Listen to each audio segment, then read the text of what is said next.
car l'Europe de la défense prépare en réalité le chemin de la guerre.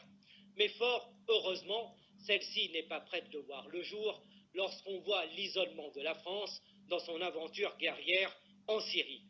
Indéfendable aussi, car l'Europe, qui se voulait celle des peuples, est devenue celle des riches. Ce que nous proposons, nous, c'est un autre chemin, éloigné de l'ordonnance politique, pensée à Berlin. Une Europe qui, sans défaire la France, se fait avec les peuples, et je crois que la souveraineté européenne dont vous avez parlé est une impossibilité même par nature, car la souveraineté, vous le savez, elle réside dans le peuple. Monsieur le Président de la République, bienvenue. On a du mal à comprendre votre concept d'Europe souveraine au moment même où vous avez pris la décision, en dehors du cadre de discussion européenne, sans mandat de l'ONU, et avec pour seule alliance M. Trump et Mme May de bombarder des sites en Syrie. Aussi insupportable et condamnable, abjecte que puisse être l'utilisation des armes chimiques par le régime dictatorial de Damas, vous ne pouvez pas vous affranchir du cadre du droit international. Même l'application de la résolution de septembre 2013 à l'encontre de la Syrie y fait obligation en vertu du chapitre 7 de sa charte qui mentionne expressément que la décision est du ressort du Conseil de sécurité. Ce qui est grave et inquiétant ici est d'où si notre pays produit des actes qui, de fait, violent le droit international, alors nous ouvrons la voie à la loi de la jungle mondiale. D'autre part, pourquoi ce deux poids, deux mesures? D'un côté, l'empressement à bombarder en Syrie, sans attendre les conclusions de la mission d'experts, quand Israël en toute impunité tue à Gaza, quand la Turquie s'accapare Afrin, quand le Yémen est bombardé dans le silence le plus total. Nous nous grandirions à travailler à un projet de conférence de paix et de co-développement entre l'Europe et le Proche et Moyen-Orient, incluant la reconnaissance de l'État de Palestine. Si votre projet de consultation citoyenne ne visait qu'à opposer ceux qui seraient pour une construction européenne et ceux qui seraient contre, nous serions, je crois, dans un piège mortifère. Il existe une autre voie, bien plus productive, celle d'un chantier de transformation progressiste, sociale, démocratique, écologique du projet européen. La voie moderne et nouvelle d'une union des nations et de peuples associés libres, souverains. Le mot refondé ne doit pas cacher la fuite en avant ultralibérale et austéritaire et adémocratique, celle-là même qui provoque dans toute l'Europe une immense colère dont vous avez parlé. En France, le bouillonnement des salariés, retraités, privés d'emploi, de celles et ceux dont la vie est précarisée, voire broyée, provient de plus d'une décennie d'austérité, alors que les grandes entreprises dégagent des profits et que l'évasion fiscale bat des records. Pour que l'Europe les protège, il faut en finir avec ce vieux dogme de la concurrence qui permet dumping social et fiscal, favorise les délocalisations, abaisse les niveaux de rémunération du travail, détruit les services publics. C'est l'Europe solidaire qu'il nous faudrait inventer.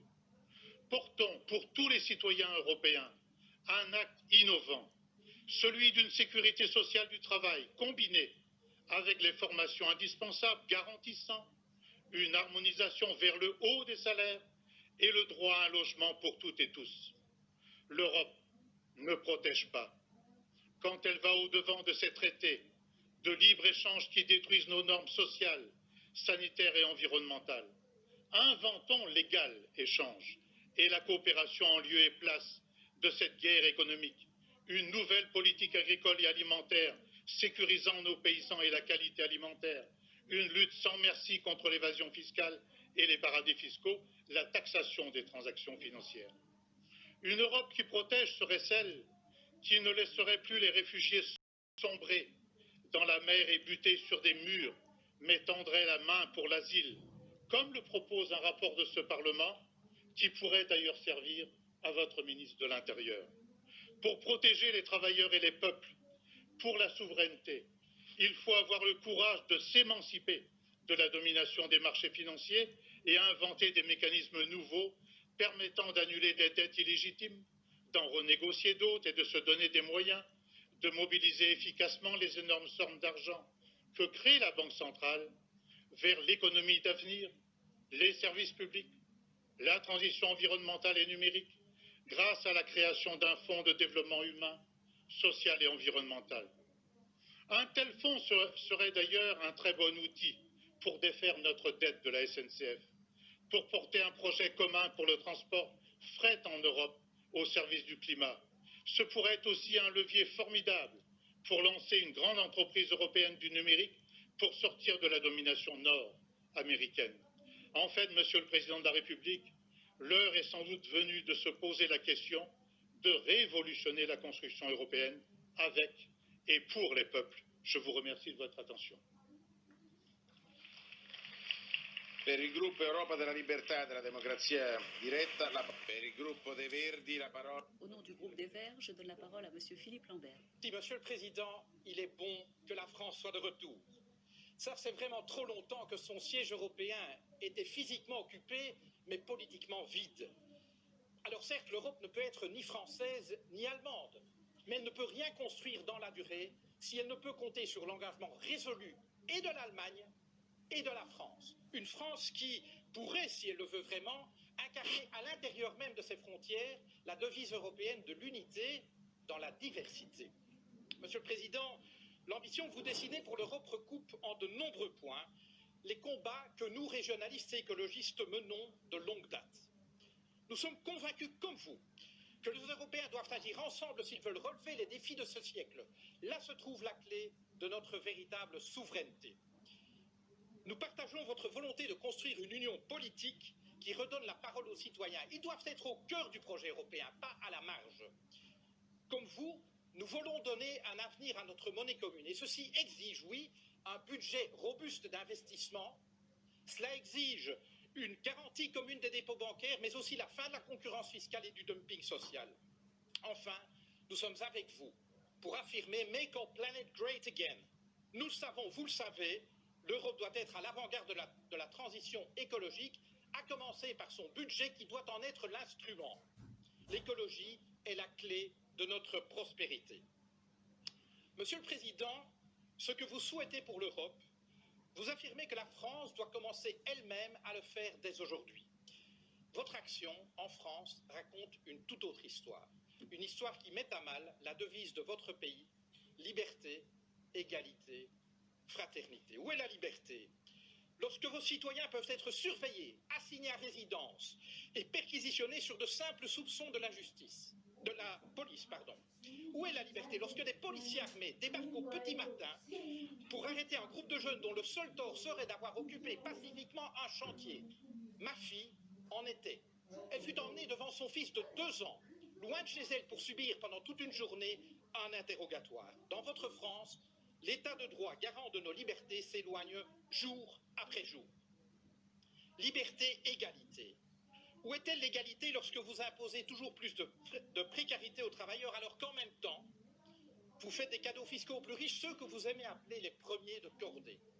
Votre foi en eux est inébranlable. Mais voyez-vous, ce qui définit la cordée, Monsieur Macron, c'est la corde.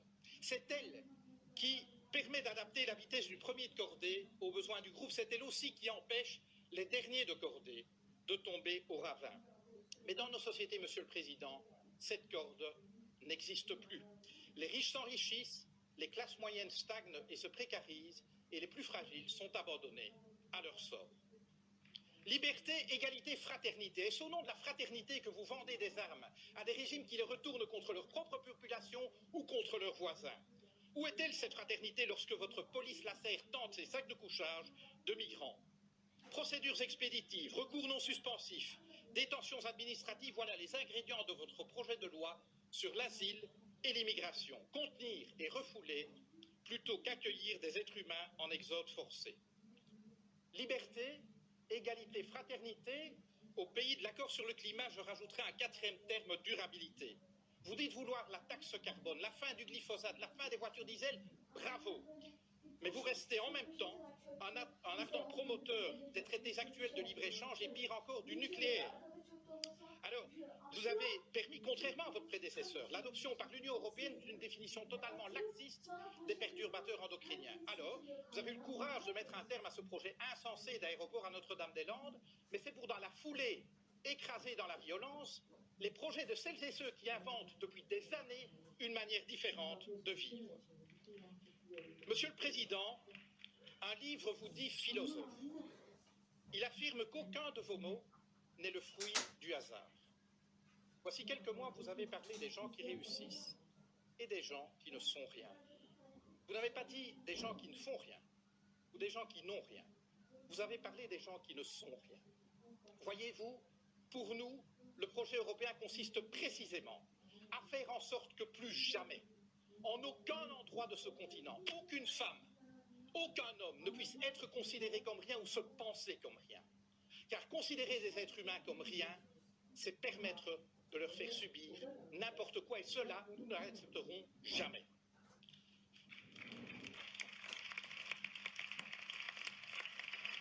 Monsieur le Président, vous avez pris coutume d'offrir à vos hôtes de marque un cadeau. Permettez-moi de faire de même.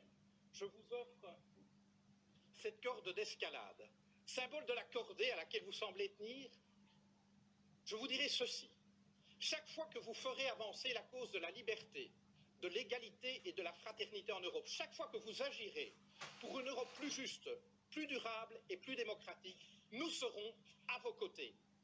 À défaut, vous nous trouverez sur votre route. Je vous remercie.